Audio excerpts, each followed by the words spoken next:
Find the missing element of the matrix by using a row operation to form a row equivalent matrix. So in other words, here's your first matrix over here, call this matrix A, and this is matrix B over here.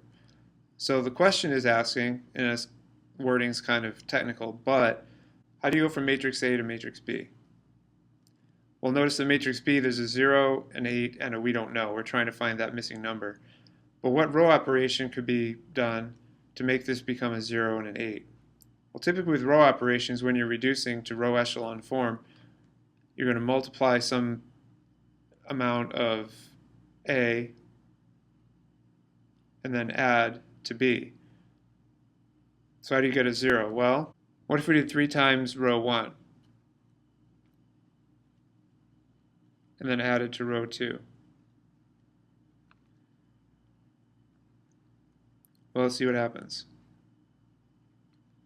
-2, 3, 1. And then we're going to take 3 row 1 plus row 2.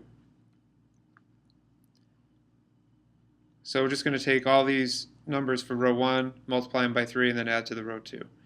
So -2 times 3 is -6, plus 6 is 0. So that one works. 3 times 3 is 9, minus 1 is 8. That one works.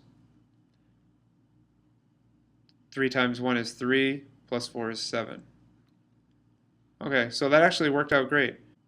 So that means the missing element is a 7.